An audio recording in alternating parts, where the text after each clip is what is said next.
Hi, everyone. I'm your host, Patty Giarrusso, and this is Let's Talk Pets on Society Bites Radio. Today, we welcome to the show Criss Bruneman, and she's the owner of Comfy Claws Cat Care. And Criss is also a retired vet tech, and she's very involved in the cat rescue world. She currently volunteers her time with Feline Friends of Southwest Florida in Sarasota and the Venice Cat Coalition here in Florida. She's involved with rescues TNR programs, which means trap, neuter, vaccinate, and release. And these programs help to ensure that kittens and cats that might be adoptable, this is the part that she does, helps place these particular cats into loving homes, helping to reduce the population of community cats. And sometimes you hear them referred to as feral, but the term community cats is something that the rescue world does prefer to use. Her Comfy Claws cat care business offers cat grooming, cat sitting, and other cat care for special situations, sometimes with people that might be financially challenged or for senior citizens who need help. So she's a really special person that goes out of her way to help others in need and to help cats in need. So welcome to the show, Criss. Oh, thank you for having me. Yeah, so you sound like you're a busy lady, and and as we started this program, you mentioned that you just got some new little preemie kittens. So why don't you just tell us about that real quick and what you're doing? Oh, so I got a call yesterday from the executive director of Lakeland SPCA, who used to be the executive director of Cat Depot. And apparently there were two tiny kittens that were at the Blue Pearl that needed to go somewhere, and she wanted to know if I could help. Mm-hmm. So I called the doctor at Blue Pearl, and there was a little bit of logistics that had to come into play because, you just can't give kittens to anybody. Right. So they ended up going to Animal Services, and then from there they were transferred to Feline Friends. Mm-hmm. And so I picked them up, and now every 2 to 3 hours I am nursing them. And how many of them? You said two? There's two of them. They're little black and white babies. They're very cute. They seem quite hardy. That's good. I have a 5-week-old who's jealous. Oh, people don't realize that those little ones. Now, what do you figure? How old do you think they are? Just days old? Yeah, they're just like 2 days old. Oh, wow. 3 days yeah, people old. Don't realize that if you find a kitten that young, that they have to be fed every couple hours. Yeah, or they just won't survive, right? Right, and they have to keep warm, and you have to stimulate them to go to the bathroom. So we usually tell people, if you do find tiny baby kittens, and if there's a mother around, it's best to leave them with that mother, and then work on getting her caught and fixed, and then she can nurse her kittens and foster, and then she'll go back to where she was living, and the kittens can go up for adoption. Right. Now let's talk about that a little bit, because somebody found a kitten the other day and it was very small. I don't think it made it because it was found in an industrial or commercial area, and probably if it had been left, the mom might have been just moving them. So why don't you talk a little bit about that and what happens, because people will find just a single one or two, and sometimes they're like, oh, it's been abandoned, but actually the mom is actually moving them, right? And so she'll come back. And talk to us about that a little bit.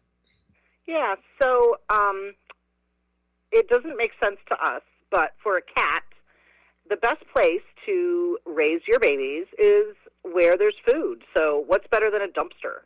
Mm-hmm. But they don't know that they get dumped every week. Or, in an industrial park where there's not a lot of people at night, or behind a restaurant. All these places are ideal for the cat, but not really, because it's not sustaining for them in the long run. So the goal is to keep the kittens with the mom, but then the mom will, people start coming, they'll move them, and they only can move one at a time because they use their mouth.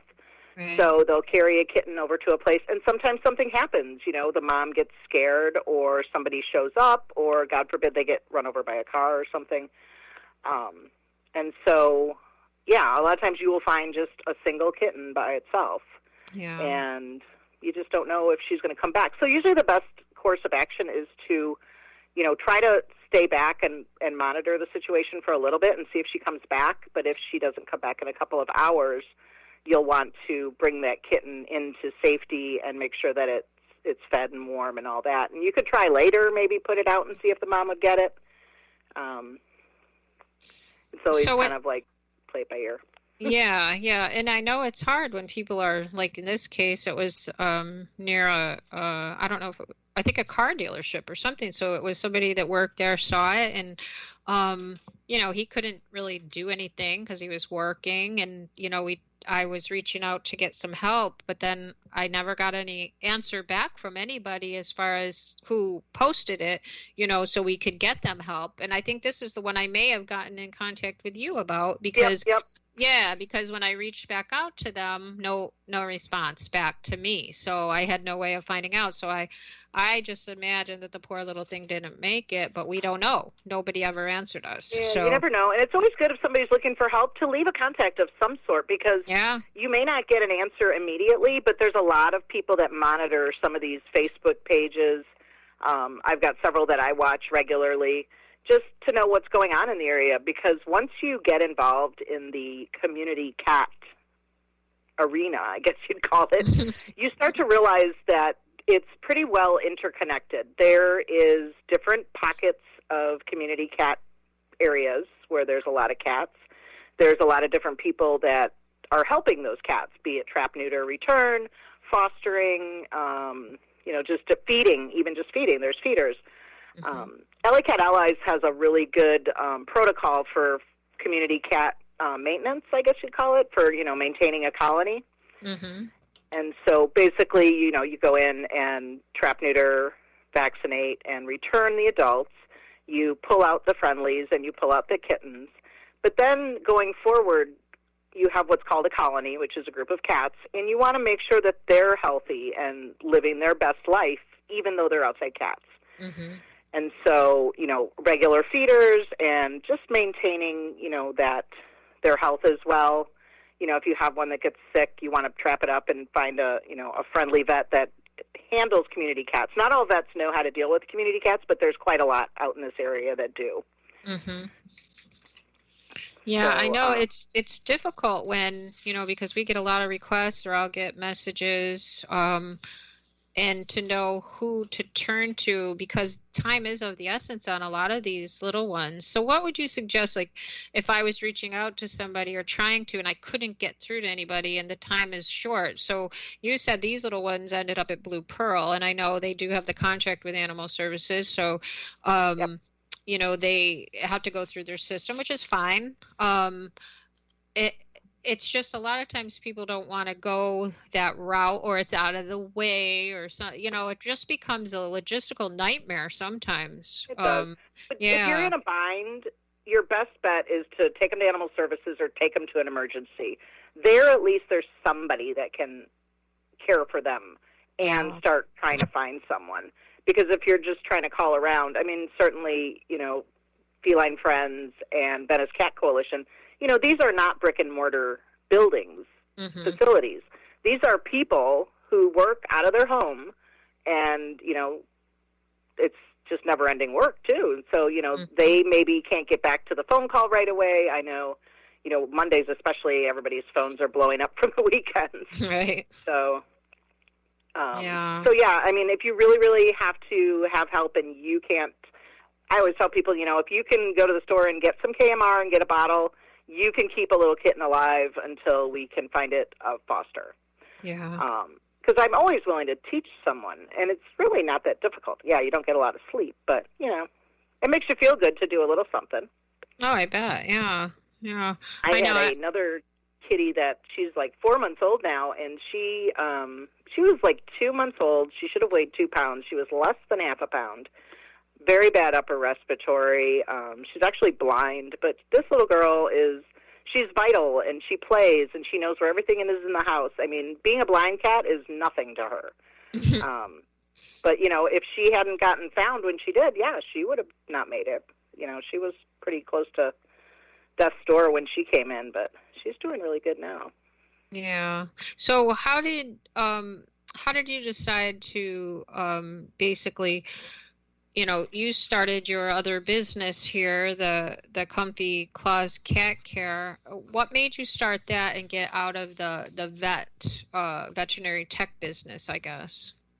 So I was working in corporate America for a long time, like 12 years, and then I moved to Virginia, and I decided I wanted to pursue a vet assistant career. I've always loved animals, and I volunteered at different places. So I did that, and I really enjoyed it. And then when I came here, I worked at Cat Depot for a while, like 4 years. But I do take care of my father here, so I like to have a little more free time, or at least flexible time. Not necessarily a lot of free time, but the flexibility to do things with him. And so I thought, this is something that I don't see a lot of in really any city, is there's a lot of groomers for dogs, but there's not a lot of people that want to do the cats because, quite frankly, cats can be dangerous. Oh, yeah. Especially if they don't want you to do something. Yeah.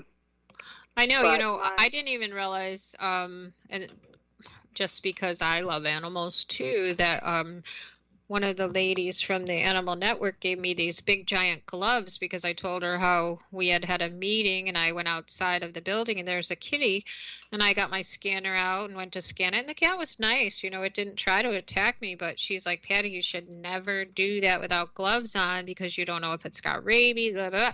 I didn't even think. That didn't even cross my mind, Right. So she gave me these big giant gloves to use, but that's one thing I didn't consider, Yeah, because they're outside and they do hang out where raccoons are and things like that. And, raccoons are a big vector. They can be exposed. And you hear about different areas, like where they'll report that there was a rabies cat or something. But that's why trap, neuter, vaccinate, and return is so important. It used to just be TNR. But I think like we were trying to go towards community cat instead of feral cat. We're trying to go to limited and unlimited admission versus kill and no kill. And so it's just some of the trends that are changing. And knowing that the cats are being vaccinated when they're fixed is key to that whole rabies issue. I know that they just did a big spay and neuter, like 73 cats this last weekend over at ARC. And so, that's a lot of manpower. We've got people were out trapping the day before so they could drop them off that afternoon. Then they were trapping all night so they could bring some more in first thing in the morning. Because, cats don't work on your schedule. So you just, hope for the best on what you can get. Now, a lot of the cats that we have go missing, sometimes they end up buddying up to some of the ones in the colony, but I'm not a cat expert by any means. I owned one cat back in New York, but after he passed, I'm actually allergic, so I can't have them as much as I love them. So I heard that a lost cat wouldn't necessarily be welcome into a colony. Is that really true? It can be. They usually know each other pretty well, but a lot of times the lost cat's not as savvy, so they can get bullied because they don't really know how to hunt or take care of themselves. And that's one thing when you're feeding the colonies, you're making them dependent on you. So you sort of have an obligation to take the level of care a little bit further. We always used to say if you care enough to feed them, you should care enough to fix them. Right. And that was kind of the beginning. And now it's, as we learn more things, it's like some people actually, they get a microchip so that they're identifiable. Because, with colonies, there is a lot of inbreeding, so a lot of the cats look the same. So if you have your colonies